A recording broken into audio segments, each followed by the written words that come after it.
Aujourd'hui politique, on va parler de la présidentielle en Guinée-Bissau. Depuis fin décembre et le second tour, le pays est dans l'impasse politique. Domingos Simões Pereira, merci à vous d'être avec nous. Depuis près de 2 mois, vous contestez les résultats de ce scrutin où vous êtes arrivé deuxième, selon la Commission électorale nationale, derrière Umaro Sissoco Embalo. On en parle dans un instant avec vous, mais d'abord retour sur cette présidentielle mouvementée avec Darika Linglopi. La Guinée-Bissau, toujours plongée dans l'incertitude. Les résultats de la présidentielle sont contestés depuis près de 2 mois par Domingos Simões Pereira, le candidat du PAIGC, le Parti africain pour l'indépendance de la Guinée et du Cap-Vert. Il dénonce une fraude électorale en faveur d'Umaro Sissoco Embalo. Depuis, le pays est dans une impasse post-électorale. Pourtant, le vote dans le calme des Bissau-Guinéens avait chassé le spectre d'un coup d'État. José Mario Vach, le président sortant, a reconnu sa défaite au premier tour. Pour le second tour, les observateurs du monde entier attendent les résultats. C'était le 1er janvier. Domingos Simões Pereira, 46,45% des suffrages. Umaro Sissoco Embalo, 53,55% des suffrages. La CN déclare donc qu'Umaro Sissoco Embalo est le vainqueur de ce second tour. 3 jours après, Umaro Sissoco Embalo s'envole pour Dakar, sa première visite en tant que président élu. Après le Sénégal, il réalise une tournée pour rencontrer ses homologues, des cartes postales officielles pour installer sa stature d'homme d'État. Le candidat du Madame G15 souhaite être investi au plus vite, selon lui, ce jeudi 27 février. Mais en Guinée-Bissau, la contestation des résultats se poursuit. Le PAIGC multiplie les recours. Dans sa dernière décision, la Cour suprême, la plus haute instance du pays, a refusé d'annuler le scrutin. En revanche, l'institution demande à la Commission nationale électorale de vérifier à nouveau les procès-verbaux. La CNE a adressé une fin de non-recevoir, le signe d'une mésentente entre les deux institutions. Et ce week-end, dans un communiqué, la CEDEAO appelle à une normalisation politique et institutionnelle. Le 22 janvier, elle avait pris acte de la victoire d'Umaro Sissoco Embalo. Et Domingos Simões Pereira est avec nous. Vous êtes un des acteurs donc, de cette présidentielle. Est-ce que vous entendez cet appel de la CEDEAO qui demande une normalisation politique et institutionnelle dans le pays? Est-ce que vous l'entendez aussi comme un appel à reconnaître votre défaite? J'espère que non.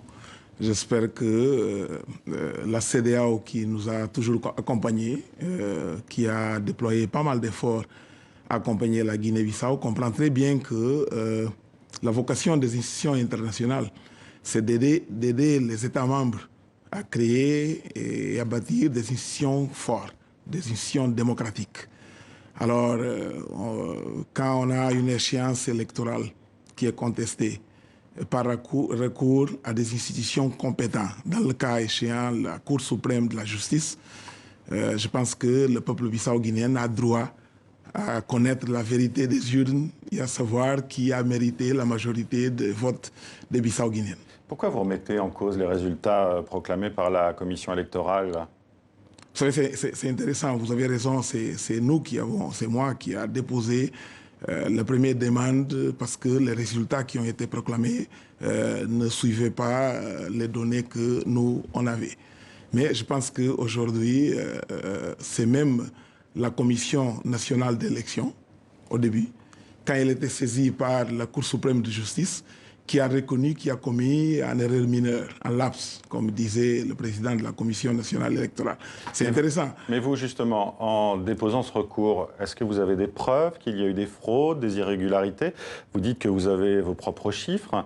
Vous pouvez nous les donner, puisque... Oui, allez-y. On a donné tous les chiffres à la CNE. On a démontré dans quelles circonscriptions on appelle des districts électoraux où il y a eu des fraudes. On a donné tous les éléments à la Commission nationale électorale. Mais donc, vous savez, avant qu'on arrive, il faut dire que quand on a saisi la Cour suprême de justice pour qu'ils puissent analyser ce qu'on conteste, il a demandé à la Commission nationale électorale de lui donner le PV, le procès verbal du dépouillement national des résultats.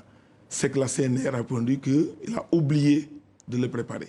C'est-à-dire le seul document sur la base duquel le président de la CNE peut annoncer des résultats, il a oublié de le faire. Et vous, alors, quels sont vos chiffres? Nos chiffres nous donnent vainqueur exactement par le nombre de voix que la CENI a transférées de l'autre côté. Et vous avez des preuves de cela? Non, non, plus que preuve. On a fait un travail de base. On a collecté toutes les données dans les circonscriptions discrètes. Mais comment avez-vous justement accès au vote?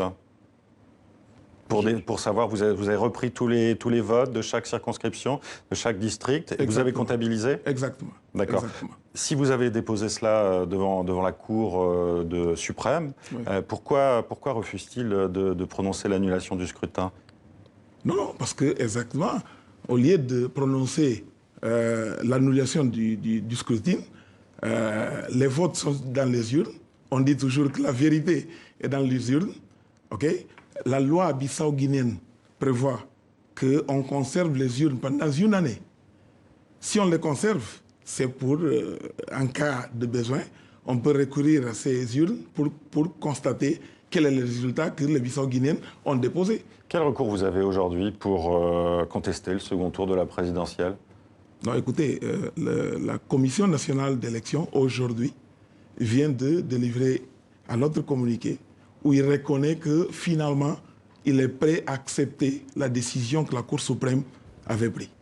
La seule chose qu'on attend et on demande, que ce ne soit pas juste un théâtre pour essayer de convaincre les gens que, finalement, on a rempli, que ce soit vraiment un dépouillement ab initio, comme la Cour suprême la demande. Vous savez, dans la loi électorale bissau-guinéenne, c'est prévu qu'une fois démarré le procès de dépouillement, que ça soit ininterrompu, sans arrêt, jusqu'au moment qu'on signe le PV des résultats nationaux sur la base duquel les résultats doivent être connus. Alors, Umaro Sissoco Embalo, qui officiellement a donc été élu président de la Guinée-Bissau, aimerait être investi, on l'a vu dans le reportage tout à l'heure, dans 3 jours, le jeudi 27 février. Quels moyens avez-vous de l'en empêcher? Non, il y a 2 choses à faire. La première, c'est que il n'y a pas de candidat élu.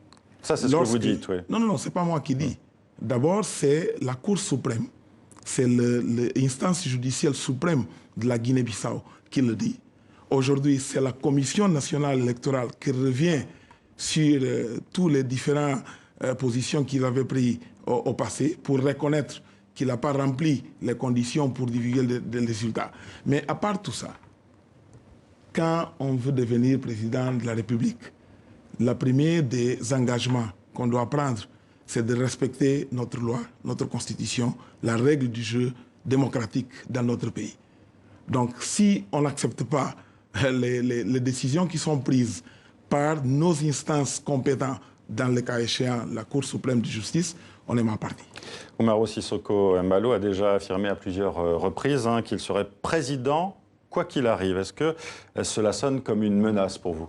Non, non, ça, je pense que ça parle de lui. C'est lui que ça donne au peuple bissau-guinéen de comprendre à qui on fait face. C'est-à-dire, on est censé, en tant que président de la République, être le garant de l'application de notre Constitution, respecter et faire respecter notre loi. Quand vous dites que vous passez en force avec au sein la décision du Cour suprême, avant au sein la décision des organes compétents, bon, ça parle de votre préparation et votre disponibilité à reconnaître la souveraineté du peuple bissau-guinéen. Alors, Umaro Sissoco Embalo, c'est un ancien général. Est-ce que vous savez comment l'armée pourrait réagir? Est-ce qu'elle pourrait se mettre de son côté? Est-ce que vous savez s'il a des appuis dans l'armée? Je ne sais pas. Je suis un politicien, je respecte nos institutions.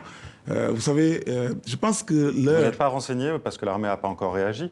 Et puis le pays est habitué aussi à certains soubresauts. J'espère que vous aurez la chance de le poser cette question. Vous savez, les Bissau-Guinéens qui nous accompagnent savent qu'il y a une différence entre la mensonge et prendre le pays au sérieux. Il faut que finalement on prenne le pays au sérieux. Ce n'est pas parce qu'on a vécu des périodes d'instabilité, des crises, qu'on peut jouer au pays comme si on peut tourner à gauche et à droite. Non. Mais est-ce qu'il n'y a pas un risque de violence aujourd'hui, justement, avec cette contestation? Écoutez, moi j'ai investi toute ma compétence depuis 2013 que je suis retourné au pays, exactement pour, à chaque échéance, d'utiliser que les institutions démocratiques, que la loi bissau-guinéenne. Alors vous êtes en France aujourd'hui, pendant quelques jours. Est-ce que vous avez rencontré des membres du gouvernement ou de l'équipe d'Emmanuel Macron? J'ai accordé de ne pas faire cette mention ni dans un sens ni dans l'autre. Très bien. Merci à vous, Domingos Simões Pereira, d'avoir été avec nous sur le plateau du Journal Afrique de TV5 Monde.